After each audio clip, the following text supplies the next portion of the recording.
Hello everyone welcome back to my YouTube channel. आज मु आपण मानक सहित शेयर करने को जाऊँगी मेष राशि मासिक राशिफल उपरे। आम जीवन रे भल व मंद समय निर्धारण व एहार संकेत को ईश्वर आमको समय समय रे जणाई देइथांती। एही निर्देश को व एही संकेत को जानिबार एक नियम अछि। से हेउची ज्योतिष शास्त्र। ज्योतिष को वेदर चक्षु बोली कुहाଯାଏ एवं एहार आधार रे आमे आज जानिबा मेष राशि व्यक्तिंक जीवन रे डिसेम्बर मासरे कौन घटना घटिबा को जाउची। परमात्मा कौन सबु आपणक जीवन रे लेखि रखिचंती एही विषय रे आमे जानिबा। केउ तारीख आपणक पई शुभ हेबो, केउ तारीख रे आपनको सावधानता अवलंबन करने को पड़िबो एवं केउ उपाय करने को पड़िबो से विषय रे आस जानिबा। प्रथमे आमे बुझिबा निज राशिर स्वामी मंगलंक विषय रे। मंगल चतुर्थ गृह रे नीच अवस्था रे अवस्थित। एही समय रे आपणको आपणक स्वास्थ्य खाद्यपेय उपरे ध्यान रखिबा को पड़िबो। जदि आपण दूर यात्रा करूछंती सेथिरे मध्य सतर्कता अवलंबन करने को पड़िबो। एही समय रे कौनसी बड़ समस्या रे आपण को सम्मुखीन हेबा पई पड़िबनी, कारण मंगल निज मित्र राशि रे अवस्थान करूछंती। मंगल नीच राशि रे अवस्थान करुथिबा कारणरू आपणक एनर्जी लेवल डाउन रहिबो। एही समय रे आपणको अलसुआ लागिबो। एहा परे आसंतु जानिबा आपणक द्वितीय गृह विषय रे।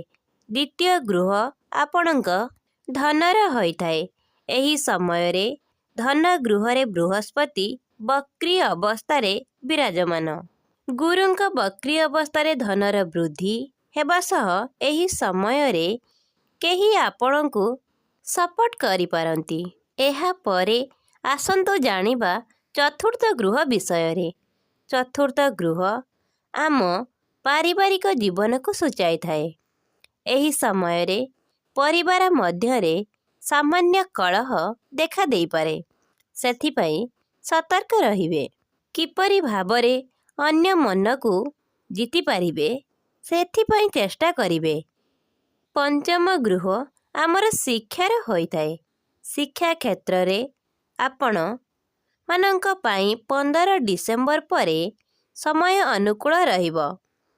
सप्तम गृह आपणक दाम्पत्य जीवनर होइथाए। एही समय रे आपणक दाम्पत्य जीवन सुखमय रहिबो।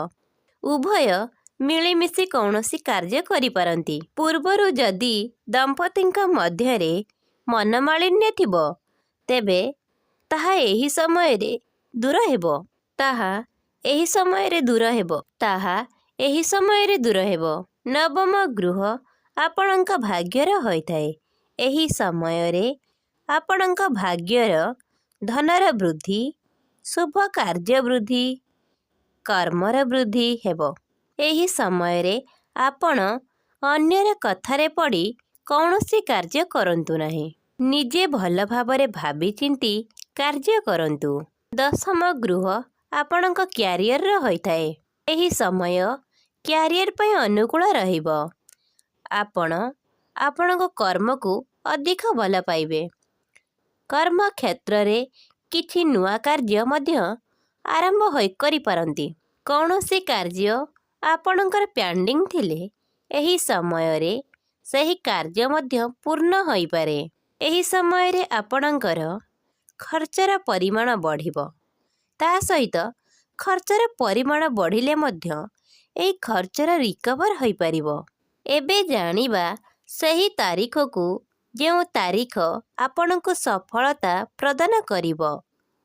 एही तारीख रे आपण आवश्यक कार्य मध्य करि पारिबे। शुभ तारीख गुड़िक हेउछि 7 डिसेम्बर, 8, 12, 13, 15 ଓ 16 आपणଙ୍କ ପାଇଁ ଅନୁକୂଳ ରହିବ। ଏହି ଦିନ ଆପଣ କୌଣସି ଆବଶ୍ୟକ କାର୍ଯ୍ୟ କରିପାରିବେ। ଏହାକୁ ଛାଡ଼ି ଆମକୁ 1 ଡିସେମ୍ବର, 2, 10, 18, 19, 27 ଓ 28 ତାରିଖରେ ସତର୍କ ରହିବାକୁ ପଡ଼ିବ। ଏହି ତାରିଖରେ ଯଦି କୌଣସି କାର୍ଯ୍ୟ ଆବଶ୍ୟକ କାର୍ଯ୍ୟ କରିବାକୁ ପଡ଼େ ତେବେ ଆପଣ ଗୁରୁବରଙ୍କ ଆଶୀର୍ବାଦରେ ଗୁରୁଦେବଙ୍କୁ ସ୍ମରଣ କରି ସେହି କାର୍ଯ୍ୟକୁ କରିପାରିବେ। ଏବେ ଜାଣିବା ଏହି ମାସରେ ଆମେ କ'ଣ ଉପାୟ କରିବା ଯେଉଁଥିରେ ଆମର ମଙ୍ଗଳ ହେବ।